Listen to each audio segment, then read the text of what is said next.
Сайн байцгаана уу? Руна ТV суугтаа тавтай амарлцгаана уу? Өнөөдөр би та бүхэнд Солонгос улсын Чежүү арал дээр гарсан нэгэн маш харамсалтай, аимшигтай хэргийн талаар ярих гад бэлтлээ.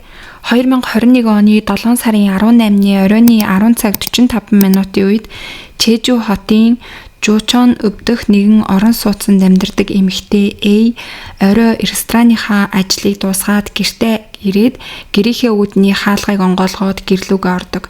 Гэр доторх нь хав харанхуй бүх гэрэл нь унтраастай байсан.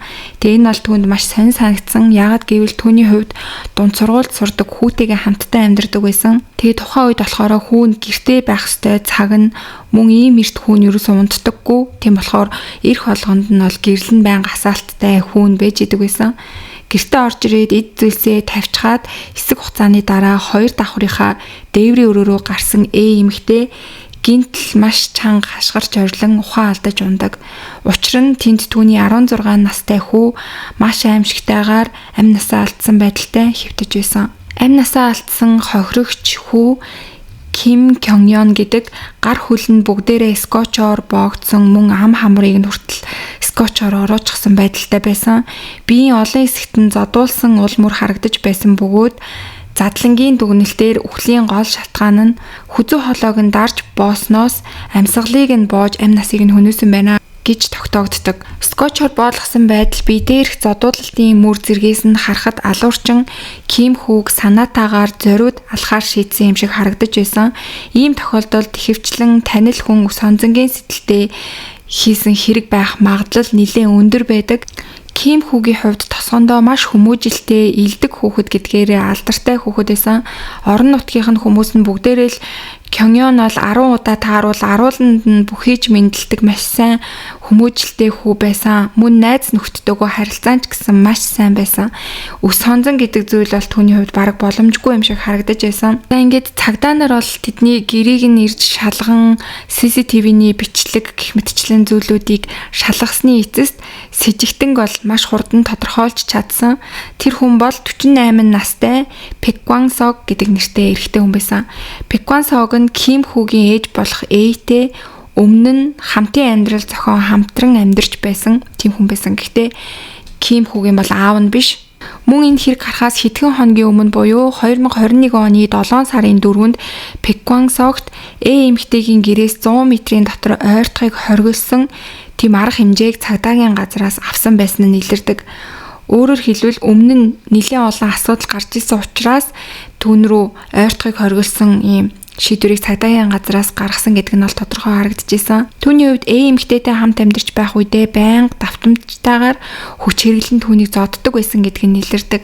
Цагдаа нарын үзснээр Пэкван Сог эмэгтэйд өш онзон санаж түүний хүү Кимийн амь насыг хөнөөсөн бахаа гэж дүгнэдэг. Ингээд цагдаа нар бол түүний байршлыг нэн даруй тогтоож түүнийг мөрдөж эхэлсэн. Тухайн үед бол эмэгтэй гэрийн гадаа CCTV байршуулсан байсан. Эмэгтэй болоод түүний хүү хоёр бол гэрийнхаа гадаа албаар CCTV байршуулахаас гадна цагдаагийн газраас ч гэсэндээ хяналт хийх зорилгоор тэнд CCTV байршуулсан байсан. CCTV дээр хэрэг болсон өдөр Пэкван Сог эмэгтэйн гэрлүү орж байгаа дүрс бүтнээрээ бичигдэж үлдсэн байсан. Гэхдээ тэр тэдний гэрийн хаалгаар биш харин арын ханан дээгүүр авирч хоёр давхрын дээврийн өрөөний цонхоор орж байгаа нь бичигдсэн байсан. Үүгээр зогсохгүй тэр түүний гэрлүү орж явахдаа ганцаараа байгаагүй. CCTV дээр бичигдсэн дүрсэн дээр бол өөр нэг эрэгтэйтэй хамт орж байгаа нь бичигдсэн байсан. За ингээ хэрэг гарсны маргааш буюу 2021 оны 7 сарын 19-нд Пэкван Сог буюу бүсгийн хамтран амьдарч исэн залуугийн хамсаатан буюу тэдний гэрлүү хамт орж исэн 46 настай эрэгтэй Кимши намыг өөрийнхөө амьдардаг газрын ойролцоо явж байхад нь цагдаа нар баривчилдаг. Удалгүй Пэкван Согыг ч гэсэндээ Чежүүд байдаг нэгэн буудлаас баривчилж чадсан. Баривчилгаа хийгдсэний дараа Кимши нам буюу нөгөө хамтарч хэрэг үлдсэн залуу хэлэхдээ би зүгээр л Пэкван Соггийн үйлдэлийг баг зэрэг тусалсан төдий яг тэр аллах тол шууд оролцоогүй гэж өөрийгөө хамгаалж исэн. Гэвч мөрдөн шалгалтаар хэрэг гарсны дараахан Кимши нам Пэкван Соггийн картыг ашиглаад 7 сая воныг өөрийнхөө данс руу шилжүүлсэн нь тогтоогддог. Тэгэхээр энэ нь гэмт хэрэгт оролцож үүнийхээ хөлс олгож Пэкван Согоо авсан байх магадлалтай мөнгө юм байна гэж цагдаа нар үзсэн. За ингээд цагдаа нар бол тэр хоёрыг аллах, орон байранд хууль бусаар нэвтрэх хулгай зэрэг хэрэгээр прокурорт шилжүүлээд хэргийг хилэлцэж эхэлсэн. Хэргийн үед маш хэрцгий байсан учраас 2021 оны 7 сарын 26-нд Пеквангсог болоод Кимши намын нүүр царай хувийн мэдээллийг бол Солонгосын мэдээнүүдээр шууд олон нийтэд дэлгэж ил болгосон. За тэгээ амиа алдсан хүүгийн ээж болох эмэгтэй баг Пеквангсог хоёрын холбоо ойролцоогоор 5 жилийн өмнөөс эхэлсэн. Тэд дунд сургуулийн нэг ангийн хүүхдүүд байсан.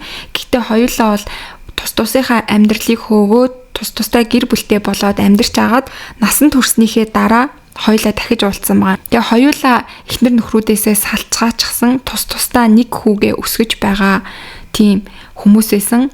Тэгээ тэр хоёр уулзсныхаа дараа Пеквангсог эмэгтэйгийн ажилдаг ресторанд бол байнга түүнтэй уулзах гэж ирдэг байсан.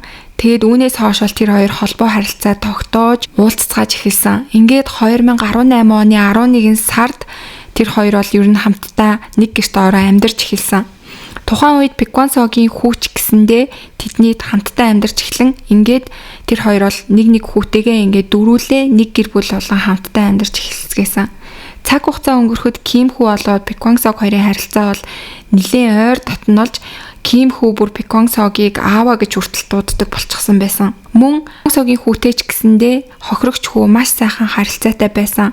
Ингээд яг дөрүүлээ яг л нэг гэр бүл шиг хамтдаа амар тайван амьдарч байсан боловч Пеквангсог эмэгтэйгээс ерөөсөө салахгүй байнга л түүнийг дагаж хяналт тогтоож хардаж дарангуйлж эхэлсэн. Үнэн дээр Пеквангсог өмнө нь бол эмэгтэйчүүдтэй холбоотой хид хідэн хэргийн шийтгэлийг авч ирсэн нас сүүлд ил болсон. За тэгээ тэдрийг дурдах юм бол 2003 онд үерхэж байсан эмэгтэй нь салъя гэж хэлсний төлөө ууралсандаа тэр эмэгтэй гэрт гал тавьж исэн. Мөн 2010 онд тэр эмэгтэй дээрээ дахиж очиод зодож ална гэж сүрдүүлж исэн. Тэгээ үүнээсээ болоод бүр 2 жилийн ял авч 2 жилийнхаа ялыг эдэлжсэн. Шоронгоос гарсныхаа дараа нэг хэсэг гайгүй болсон юм шиг байжгаад мөн өөр нэг эмэгтэйтэй үерхэж байхдаа дахин аллах хийх гэж оролдон сүрдүүлж байгаад цагдаад баригдан 6 сарын 20 ял авж исэн. Ийм төвхтэй хүн байсан. Тэгээ мэдээний зан амартай байсан Пеквангсог бол эмэгтэйд шал өөр хүн шиг хандна гэж байхгүй. Яг л тэр өөрийнхөө зан төрхийг гаргаж хүчирхийллээ өвөлдөж эхэлсэн. Тэгээ энэ хүчирхийллүүд нь ч гэсэндээ өдөр ирэх тусам улам ширүүсч эхэлсэн. Яагаад уцаа авахгүй байгаа, гэртээ яагаад ийм орой ирж байгаа, ажилчин хідээс тарсан гэх мэтчлэн түүнийг бол байнга хардаж сэрдэж зодож эхэлсэн. Тэгээ эмэгтэйгийн хувьд бол тэсгэд бол үнэхээр ирэх болж эхэлсэн. Тэгээ энэ үед бол хүүн мэдээж ээжигээ өмөрдөг байсан нь тодорхой. Тэгээ ээжигээ өмөрөх болгонд нь Пеквангсог бол ээжийг нь зоддог байснаа бүр хүүг бас зодож эхэлсэн. Ингээд мэдээж өөрийг нь зодохоос гадна хүүг нь зодож эхэлсэн учраас эмэгтэй бүр тэсгэ байгаад 2021 оны 5 сард Пеквангсогтой тусдаа амьдрахаар шийдсэн. Гэвч нөхцөл байдал сайжраагүй. Пеквангсог нь эмэгтэйд өш хонзон тээж шөнөөр гэрт нь нэвтэрч түүний хоолойг бүр боож исэн. Тэгээ яг энэ хэрэг болвол хүүг нь алхахаас 16 хоногийн өмнө болж исэн үйл явдал байгаа. Эмэгтэй бол өөрийнх нь 8 наснд ингээд аюул учирсан юм байна гэдгийг ойлгоод хүүгийнхээ зөвлөсний дагуу цагдаагийн газраас хамгаалалт хүссэн. Энэ үед цагдаа нарын гаргасан арга хэмжээ нь гэрээс нь 100 метрийн дотор ойртгыг хориглосон, цахим холбоо ашиглан бас ойртгыг хориглож байгаа. Энэ нь болохоор утсаар ярих ч юм уу мессеж бичих тэр бүх зүйлүүдийг нь хориглосон. Мөн эмэгтэйгийн гэрийн ойролцоо CCTV суйрлуулсан. Тэгээ мөн түүний гэрийн ойролцоогоор цагдаа нар эргүүл хамгаалалтыг байнга явуулж гинэ гэсэн ийм шийдвэрүүдийг гаргасан. Гэхдээ яг тэр CCTV нь бол яг шууд ингээд цагдаа нар хянах тийм боломжтой биш. Яг бичлэг хэлбэрээр ээж байгаа дараа нь хяндаг тийм CCTV байсан юм билээ. Тэгээ үүнээс гадна одоо ийм гэр бүлийн хүчирхийлэлд өртөж байгаа хүмүүст зүүлэгдэг ийм ухаалаг цаг байдаг. Тэгээ яг аюулд өртсөн үедээ тэр цагаа дарангууд цагдаагийн газарт шууд байршлын мэдээлэл очиод цагдаа нар бол тусламж үзүүлэх гэж очдог.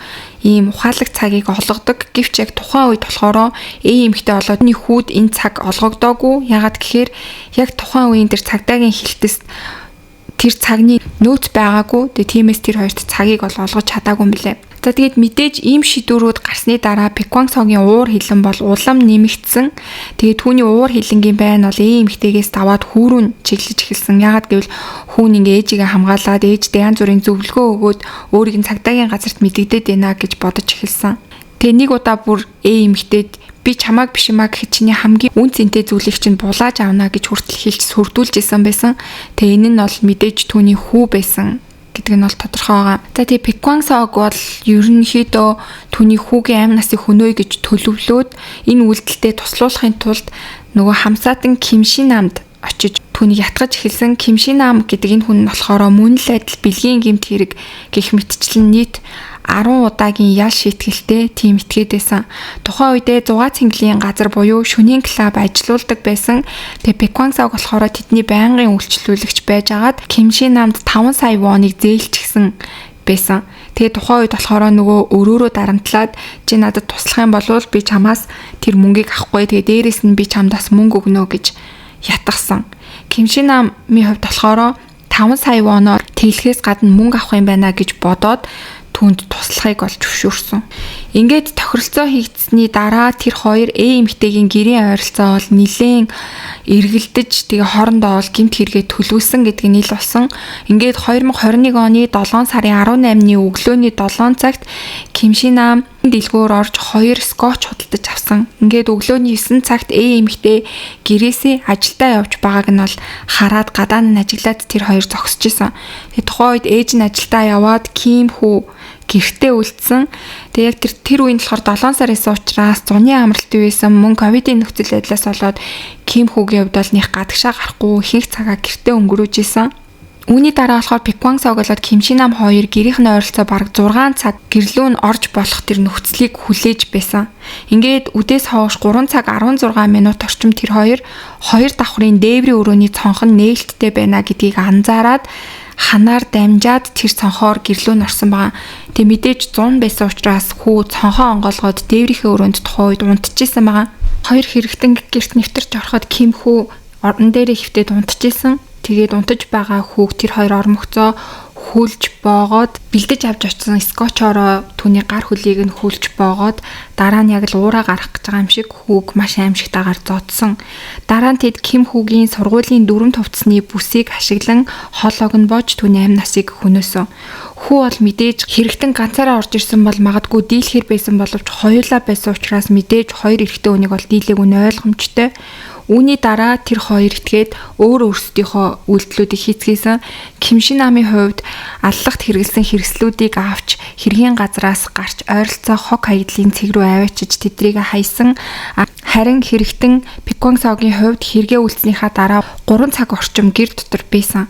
Тэгээ энэ цаг хугацаанд яг юу исэн бэ гэж цагдаа нар асуухаар амиа хорлно гэж бодож исэн. Тэгээд амиа хорлох гээд 3 цаг бодож суугаад хамаатан саднууд руугаа ойр дотны хүмүүс рүүгээ амиа орлох гэж байгаа гэдэг талаараа ярьж утсаар ярьсан. Тэгээ утсаар ярьж байгаа хоорондоор түүнтэй ярьдаж байгаа хүмүүсийн ятгалхан давтаад амиа хорлохоо болоод гэрээс нь гарч авсан гэж хэлж байгаа. Хохирогч хүүгийн хувьд бол дөнгөж өсвөр насны дунд сургуулийн хүүхэд байсан. Ээжигээ маш их хамгаалдаг, тайвшруулдаг, ээжтэй байнга тус нэмэр болдог хүү байсан гэж ээж нь ярьсан байсан. Тэгээд бас ээжтэй та юунаас ч битээ, би их хүнштэй, таныг хамгаалнаа. Би удахгүй том болчихон тэр хүртэл би таныг хамгаалж чадна. Том болоод хоёулаа энэ залуугаас холдож нүүн гэж ээжтэй байнга ярьж ээжигээ хамгаалж тайвшруулдаг маш сайн хүү байсан гэж ээж нь ярьсан. Пеквангсог өөрийнхөө үйлдэлийнхээ талаар хэлэхдээ төлөвсөн хэрэг байгаагүй гэж зүтгэж исэн. Гэхдээ CCTV дээр байгаа бичлэгүүд бол үнийг төлөвсөн хэрэг гэдгийг нь бол шууд л нотолж исэн. CCTV дээр бол хэргийн өмнөх өдөр, түүний өмнөх өдөр ч гэсэндээ хит хит удаа ээгийн амьдардаг гэрийн ойролцоогоор эргэлдэж байгаа нь бол бичигдэж үлдсэн байсан. За тэгээ энэ хэрэг дээр бол маш олон хүмүүс цагдаагийнхныг маш хайнга ажилласан байна гэж шүүмжилсэн. Учир нь гэмт хэрэгтэй өмнө нь эмэгтэйчүүдийг хүчирхийлж аллах хийхийг завдаж байсан. Адил төрлийн ийм хэрэгүүдийг маш олон үлдчихсэн ийм хүн байсан. Дахин ижил маягаар занлхийлж авахт нь яагаад цагдаа нар хайнга хандсан юм бэ гэсэн бохомдол бол маш их төрж исэн. Ойртох хориг хэдийгээр тавьсан ч гэсэндээ бүр гэрлүү нь ороод ирчихсэн байхад яагаад арга хэмжээ авч чадаагүй юм бэ? Яагаад тэр хоёрт ийм аюултай нөхцөл байдалд байхад тэр хамгаалалтын ухаалаг цагийг өгөөгүй юм бэ гэд маш их хүмүүс бол ууралсан. Тэгээ ер нь шалгаад үзэхэд тэр хоёрын цаг авч чадаагүй цагдаагийн газарт ирээд явсны маргааш нь нөөц цагнууд нь бол цагдаагийн газарт ирсэн байсан. Тэгсэн боловч тэр хоёрт нөхөд тэр цагийг нь өгөөгүй нь бол маш харамсалтай. Хэрвээ тэр цаг зүүсэн байсан бол хүү цагаа дараад цагдаа нар маш хурдан очиж арга хэмжээ авах боломжтой байсан баг. За тэгээд энэ хэргийн явцад бол Чэжүүгийн цагдаагийн газрынхан албан ёсоор уучлалт гуйсан, хамгаалж чадсангүй, яг анхаарал хандуулж чадсангүй гэдэг тал дээр бол уучлалт гуйсан. Гэсэн хэдий ч бол бүх зүйл нэгэнт оройтсон байгаа. За ингээд Пэквангсог болоод Ким Шин нам хоёрын шүүхийн эцсийн хэлэлцүүлэг дээр анх бол цаазаар авах ялыг товлсон. Гэвч 2021 оны 12 сард болсон шүүхтэр Пэквангсогт 30 жилийн хорхиал, Ким Шин намд 27 жилийн хорхиалыг тус оноосон. Тэгээ үүнтэй холбоотойгоор прокуророос ял хэтэрхий хөнгөн байна гэж үзээд давж заалдах хүсэлтийг гарган дахин цаазаар авах ял өгөхийг шаардсан ч гэсэн 2022 оны 7 сард хоёрын ялыг анхны шийдвэрээр нэцэслэн баталгаажуулаад 30 жил 27 жилийн ялыг нь оноосон байгаа. За тэгээ одоо болохоор энэ хоёрын хувьд ялаа эдлээд шоронд сууж байгаа. Хохирогч бүсгийн хувьд болохоор яг цорын ганц хүүгээ ингээд хамтран амьдрагчдаа маш харамсалтайгаар алдсан юм хэрэг байгаа. Тэгээд түүний хувьд бол одоо хүртэл бол үнэхээр хэцүү, уу гашуутай амьдарч байгаа нь бол мэдээж ойлгомжтой. Та бүхэн бас энэ хэргийг сонсоод өөрсдөө сургамж авч байгаа. Би биндээ хуваалцах зүйлсүүдээ бас комент хэсэгт хуваалцаарай. За тэгээд өнөөдрийн та бүхэнд бэлтгэж хүргэсэн хэрэг маань энд хүрээд өндөрлж гин. Удахгүй дараагийнхаа дугаараар эргээд уулзцгаая.